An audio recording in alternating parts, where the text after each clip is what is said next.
Question that I keep being asked when I'm talking to people on stage around the world is, what should I do about my disorganized attachment?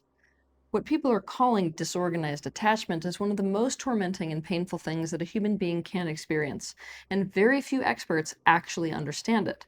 For this reason, in today's video, I'm going to explain disorganized attachment from a different perspective and also explain what you can do about it.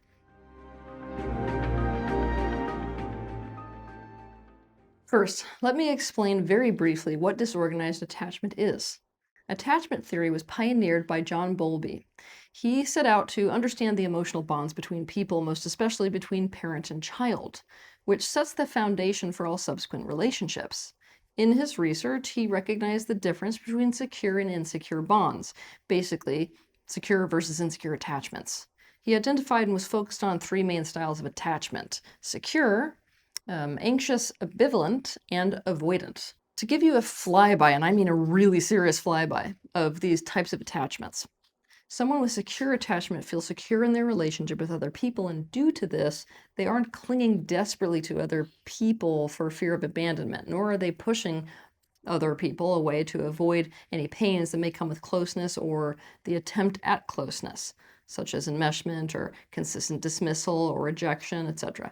Because of this, they observed that a person with secure attachment appears to be happy with both intimacy and autonomy. Someone with anxious ambivalent attachment does not feel secure in their relationships with other people. Specifically, they have learned that other people go away from them in any number of ways. Remember that you can abandon people in way more ways than just physically. And so they fear abandonment and as a result cling to the other person for dear life and experience autonomy as aloneness. They need constant reassurance usually of the security in the relationship. Okay, so somebody with avoidant attachment also does not feel secure in their relationship with other people. Specifically, what they have learned is that closeness brings about pain, such as enmeshment with a parent, or consistent disappointment, or consistently being dismissed, or the experience of emotional unavailability or rejection. And so they tend to keep people emotionally at an arm's length or push people away. They tend to also be very uncomfortable with intimacy and avoid close relationships. Surprise, surprise, right? If you associate them with pain. Okay, so in the late 1980s, a woman named Mary Main and her colleagues came in on the foundations that Bowlby laid and identified a fourth style of attachment. They called this disorganized attachment. With disorganized attachment, it was observed that a person displays a mix of both the insecure attachment styles, anxious and avoidant. So let's dive into what disorganized attachment really is. If a caregiver is attuned to a child, is sensitive and responsive to their feelings, is responsive to their needs, and behaves in a way that is in alignment with the best interest of the child learns that they can trust and rely on this person. Their caregiver starts to equal safety. And just like that, a secure attachment is formed. If this does not happen and a child learns that he or she cannot trust and rely on their caregiver does not equal safety and insecure attachment is formed. At its core, disorganized attachment is a split relative to the bond you have with other people. A split between the aspect of you that is terrified of loss of connection, including abandonment, and that desperately wants to feel securely bonded, and on the other hand, the aspect of you that has learned that other people are dangerous and you must protect yourself from them. The core experience that creates this split is really about one thing: being hurt by, and therefore terrified of, the very person that you are bonded to. It happens as a result of adverse childhood experiences with the person that a child should be able to trust. Bonds are how people feel safe. This is true of adults and especially true of children. So a disorganized attachment happens when a child's only source of safety, their parent/caregiver, is also a source of danger, pain, and or fear. A person learns from their caregivers, such as parents, whether other people, or people in general, are safe or not. They learn what to expect in their relationships with other people, what they experience with their parents. So these early relational experiences lay the foundation for all future relationships. It isn't like a person who develops disorganized attachment with their parents simply gets into a relationship with someone as an adult and is secure in that relationship. That's what they'll show you on television, movies, those romantic films. It doesn't happen that way. Rather, their relationships tend to be a confusing, contradictory mess of unpredictable and brief moments of the feeling of security, kind of sprinkled in a chaotic, unpredictable hell of swinging between A, closeness and clinging and desperation for security and safety, and B, feeling like the very person that you're bonded to and were just a minute ago either secure with or desperate for closeness with is dangerous in some way now. And so you are willing to chew your own arm off just to self-preserve. So what should you do if this is you? Recognize that the trauma that you experienced caused a split in your consciousness. Trauma fragments us. We end up developing an aspect of ourselves that can protect us and an aspect of us that is in need of that protection. Now, in the case of disorganized attachment, the unsafety you experienced left you with two contradictory impulses, even two contradictory safety strategies. If you want to learn more about this, you can watch my video titled Fragmentation, the Worldwide Disease. You need to start to relate to what is happening within you through this lens of it being a split. If you know you have a split, then you know that depending on what is happening in any given moment, things like how the other person is behaving, what they're saying, or what thoughts you may be thinking in response to something you heard or saw or started worrying about, that these splits are in fact becoming more or less activated. To give you an example, maybe you and your partner had a really long bonding talk. You may experience a matter of hours where you feel secure. It's the best you've ever felt in your life, by the way. The aspect of you that protects you from the danger of other people and gets you away from them, what many people call your avoidance split, is totally inactive. The aspect of you that clings desperately for fear of loss of that bond and the loss of the safety of them is also not very active.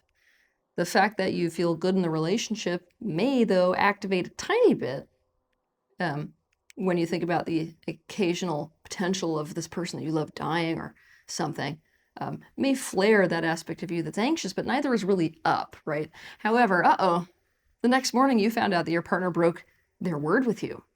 You can't trust that. Your avoidant aspect is totally triggered. You know what happened last time people broke their word with you, like they have in the past. Well, this demonstrates that they don't care about your best interests. Your insecure aspect also gets activated. Why? Because this part of you knows that, oh my God, this is going to be a conflict. There may not be resolve. You can't face being alone and losing your partner. So you start to argue with your partner. And in this conversation, the things they are saying in their body language indicate that they don't even see how they hurt you. Oh no. Now we're in for Chernobyl. They're even more dangerous. Avoidance is even more activated. It continues. At one point, maybe your partner says something so painful that you're so escalated that your avoidance split has either decided to get in a car and get you as far away from your partner as possible, or to say something to destroy their self-esteem entirely. Maybe it's a threat. Maybe even a threat that's designed to make them behave in the way you want them to behave, right? You're willing to destroy the relationship. It's weird because, wait a minute, just a second ago you felt like you'd be totally fine without them. But when you leave or say the thing you were going to say, you feel the loss of them. You panic. Abandonment terror triggered. Now the situation flips and your anxious attachment aspect is level 12 activated. You're desperate to get closest with them again. You suddenly do and say things that cause your partner to come around and hold you. Anything you can do. Well, this causes flare in your avoidant aspect. Well, what if this means that they don't take me seriously and break their word again? Relative to your partner, it kind of starts to feel like you're thirsty for poisoned water emotionally. It is very hard for you to feel emotionally stable because of this, obviously. Many people would say you can't regulate yourself emotionally. It may take days for you to stop this chaotic, violent kind of swinging between these parts of you. Well, things eventually get to a place where you are feeling secure again for a bit. But then, oh no, you look at your partner, you think, oh my gosh, she's so pretty or he's so handsome. But then, oh my God, this terror that because of it, they may actually be better than you. They may be in the position to reject you. And then bam, just like that, your anxious split is activated again. And then 2 hours later, you feel like your partner is doing something that's overstimulating you. They don't respond to this overstimulation by stopping what they are doing. This is unsafe. Your avoidant gets activated. It needs to get you away from the situation. So you go upstairs and you hide in your closet and you slam the door to get away from them. Maybe they don't even know where you went, but then your anxious part comes up and really hopes they find you. You get the point, right? I'm hoping some of you can recognize yourself in this. Now you get the chaos. You can address this split within yourself in a very direct way by doing parts work. When you do this, you can choose to go into either 1, the part of me that is avoidant in relationships, and 2, the part of me that is my anxious ambivalent in relationships, or 1, the part of me that is in charge of keeping me safe from the very people who I need for security, and 2, the part of me that needs people for security and is terrified of them going away emotionally, mentally, or physically. To learn how to do parts work, you can watch my video that's titled Parts Work, What is Parts Work and How to Do It. You can also seek out someone to facilitate this parts work with you. You can find a practitioner who specializes in parts work by going to completionprocess.com.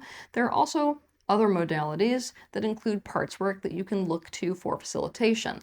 Just to give you like a few of them, you've got voice dialogue, you've got internal family systems, you've got Gestalt therapy that even does this. So the goal of doing this is to create integration and alignment between these parts of you, which are in a very painful relationship with each other, which doesn't work.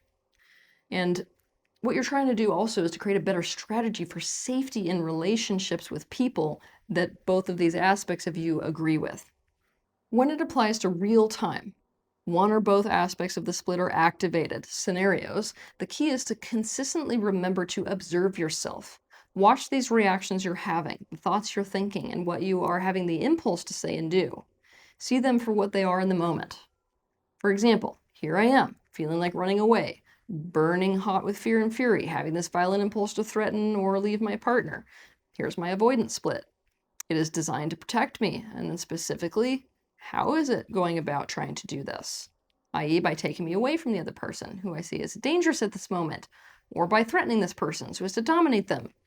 And here I am, even in this argument, where I had the impulse to leave my partner 2 seconds ago. My partner mentioned having to go to the store now, and now I have a lump in my throat. My heart is racing. I feel so uneasy. I can't stand the idea of them getting hit by a car or something. I'm thinking thoughts about the worst case scenario. This is my anxious split. It is desperately clinging for fear of abandonment. It is trying to protect me from loss of the relationship. And then, just like you did with the first, specifically how is it doing this? i.e. thinking of the worst case scenario so I can prevent it, or agreeing to things that I know will please my partner so this rupture can end. Recognize that what you are experiencing, regardless of which split is active, is unsafety. And if the feeling of unsafety is too extreme, basically if you're too dysregulated, the focus needs to be on calming down your nervous system. You can use 2 different breathing techniques. These are both nasal breathing techniques. So that means you breathe in and out your nose. You can pick whichever feels best to you at a given time.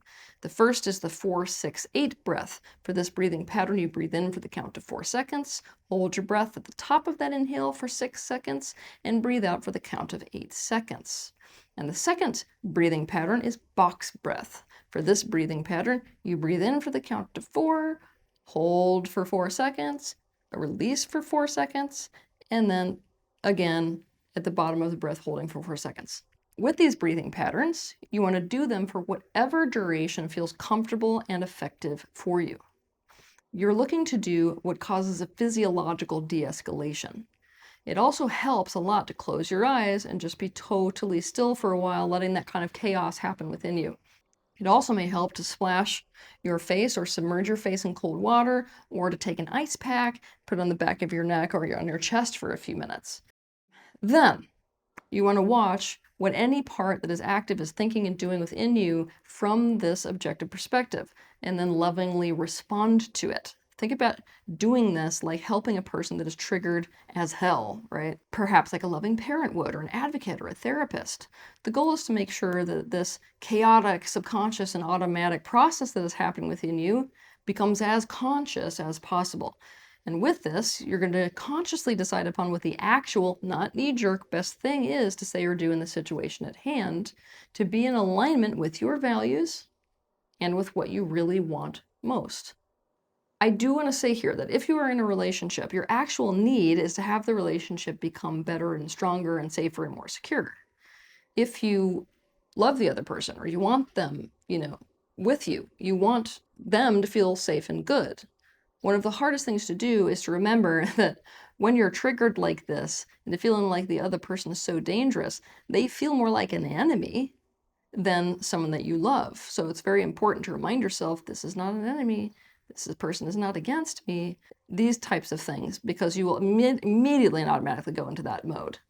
There is a common reason for this, which has to do with fragmentation, right? So let me explain why you can go from feeling in 1 minute like the person that you are with is literally the safest, most amazing partner in the world, and then in the next minute, like they're the devil, like they're here to destroy you, like you have no access to how they felt before. And like when you were in lovey mode, right, you can't access how you felt about them when they made you feel unsafe. It's like there's this total disconnect. The reason is that you can think of these splits within you like compartments. All kinds of things can be sorted into and stored in these compartments. We're talking about memories, feeling states, perspectives about the world and people, etc. And so when one split is active, you may feel like you only have access to bad memories about your partner and the feeling of emotional neglect and anything that fits with the avoidant. Yet, when the other one is active, you may notice that you only have access to adoring thoughts about them and good memories and fuzzy feelings. Anything that fits in with that anxious ambivalent. It is very consistent with what many psychologists call splitting. If both are active at the same time, what is it like? A roller coaster from hell of being flooded with things from each compartment. This is why people with disorganized attachment display such a disorganized mix of contradictory feelings and thoughts and behaviors in their relationships. But back to it. Observing and becoming aware of what is happening when either split is activated allows you to respond to what's going on within yourself, rather than to be only in the subjective experience of and at the mercy of either part. It puts you in the position to choose what to do consciously. And remember that when it comes to these parts, it's all about safety.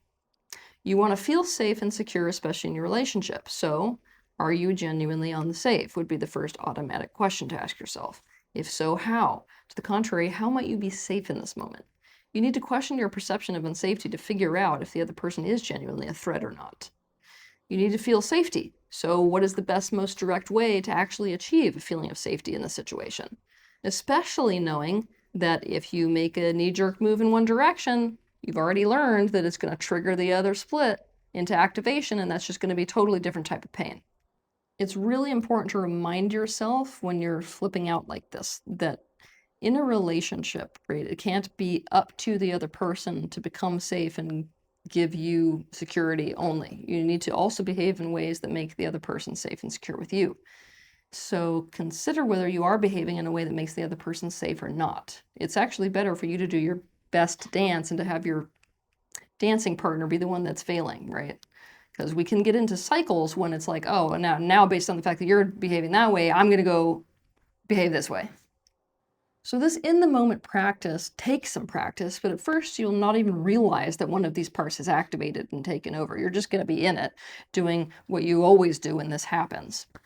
As you practice more, you're going to realize when you've already been in it for a while. When you do this, you realize that all of a sudden it's like you snap out of that automatic pilot. Now, as you practice more, you're going to eventually notice the second the activation starts happening and not even be taken away by the thoughts or feelings or slip into the behaviors at all. So let me give you an example of how this might look. Imagine that I am a woman. My boyfriend has left me to do everything for a potluck dinner and didn't lift a finger. Say that I start noticing that I'm getting this feeling in my body like I'm ready to rip this person to shreds. Maybe I see a violent image of doing something to him. I may realize, wait a minute, I recognize this. Look, the reality is that's actually my boyfriend. Am I seeing him like that right now? No, I feel like he's a monster. This means my avoidance split is activated. Now I know what's going on. So I observe myself. I observe thoughts like, oh my God, this asshole just walked into my life so he could make me responsible for him too, as if I don't have enough pressure already. And I watch my impulses to maybe take a glass of water and go over to where he is on the couch and throw it in his face. And I watch how I feel like I am full of some kind of acid inside, which is making me writhe on an emotional level. Maybe I watch my mind kick up memories of other times that he's been passive and let me carry the weight of absolutely everything with responsibility. I keep getting more and more and more and more escalated against him and against the relationship. I'm seeing that I am in a mode. So, knowing what's going on, I remember what is actually happening is that I am feeling unsafe. If my avoidant is active, I'm feeling unsafe. Now, this is going to cause you to maybe be like, funny, I wouldn't have even really recognized what I'm feeling right now as unsafety. Okay, so I'm going to go sit on the couch. I'm going to take an ice pack, put it on the back of my neck. Now I feel less intense, right? So I'm starting an internal dialogue now. I'm asking myself the question, okay, what am I really afraid of right now? Maybe the answer is being leached off of by a man. Okay, so maybe I ask myself the question, okay, is he leeching off of me? How is he leeching? How is he not leeching? Now maybe the answer is, okay, well, he walks the dog. I can see that. He pays the bills. I can see that. But it just feels like he leaves me to initiate everything else. Or I have to tell him to do it, which I hate, right? Now I watch myself think the thought, mother man wouldn't do this to me. No other guy would do this to me. Do I really want to stay with this guy? Okay, now maybe I ask, well, do I really want to get rid of him because he's proven to act passive? Because I could do that. But is that what I really want? No. Okay, so what do I really want? I want him to do his part. Okay, can I define what his part is? I want him to initiate caring responsibilities, not just give him assignments. Okay, so what's the best way to accomplish this? Maybe I'm going to write him a letter specifically about this fear and why this is painful for me and why specifically I need him to initiate and what initiation might look like. Or maybe I'm going to have a conversation where I put it in his hands. How do you keep me safe from feeling like I am carrying you and initiating everything? I think he also needs to be reminded of the fact that acts of service is my love language. Okay, so then, because I just got my proactive step relative to safety, I do this. I hand him the letter. Now, based on his reaction, this process I'm describing continues. The process of consciously observing myself with an internal dialogue with myself and consciously responding to what's happening so I can achieve greater levels of safety and security and so that I'm acting for the relationship rather than against it. Keep in mind that, this process that I'm describing in this way is like a very simplified example of what to do here. When unsafety aspects of us are activated, it will feel much harder to do than what it sounds like right here. And this isn't a you problem, okay? I just needed to find a way to explain the kind of process you want to engage in with these aspects of you when these moments are happening. And what I want you to keep in mind is that so far I've been describing the way that avoidants show up in a very sort of aggressive, reactive way. But I want you to keep in mind that people's avoidance may show up in very different, less escalated ways than this. It's simply a part of a person that keeps them safe from the very person that they are bonded to in whatever way that they perceive they are being made unsafe. So I want you to imagine that a person goes into a self-esteem crisis, maybe that they start to panic because of this, about losing their partner, because maybe they're not good enough and so they're going to be rejected. Now this anticipatory threat may make their avoidant part come up and suddenly they're just emotionally distant and cold. Suddenly they're coming up with projects maybe to do away from their partner. They may be totally emotionally suppressing in this moment, or they may feel down deep tons of anxiety because their anxious part can't deal with the very loss that their avoidant part is right now actively, preemptively bringing about the loss of. What's important to know is that no matter how your avoidant part may manifest, avoidant parts go against the relationship. Because disorganized attachment is a safety-specific issue, you might benefit by watching 3 of my videos. The first is how to feel safer. The second is how to create a safe relationship. And the third is trust. What is trust and how to build trust in relationships. A disorganized attachment is the byproduct of relational trauma. And what is damaged in relationship must be healed in relationship. This means that what you need to experience is being able to be and feel safe in a relationship. Part of why it has felt so hard to solve your disorganized attachment is because healing it requires the other person/people to be willing to actively participate in ensuring your well-being and safety. And you're in a world where, quite frankly, most people have not learned how to do this. You live in the era of relationship idiocy, so it's a bit like the blind leading the blind. What you can work with is people wanting to master relationship and being committed to this. I mean like actual effort, And in this, wanting to master mutual caring for the other's well-being and safety. A big part about this is about strategizing safe rather than unsafe ways to meet your needs within relationships. The bottom line is, you aren't going to fix a disorganized attachment quickly. It's a rehabilitation process regarding safety in a relationship with another person, and eventually more than one person. And in this rehabilitation process, there will be parts that you play and parts the other person must play. And occasionally there's going to be setbacks and repairs. The thing is, in this process, you are learning that you can be safe with others and that others care about your lived experience enough to adjust so that it can feel good for the first time in your life. You are co-creating an experience that you have no strong reference for yet, and there are many steps on that road. And you must keep in mind that there is a difference between a person who will not actually caretake your best interests because they're dedicated to their own best interests and are willing to harm you to do so, and someone who really does want to caretake your best interests and isn't actually okay with screwing your best interests for their own, but who doesn't perfectly understand yet how to do that dance. You need people in your life who demonstrate consistent effort to build and keep your trust. People who demonstrate a desire for you to feel good and safe, and who therefore put effort toward finding win-wins. People who take feedback about your experience seriously and who are responsive to you. People who put effort toward making the relationship feel secure. It takes two to build safety in a relationship.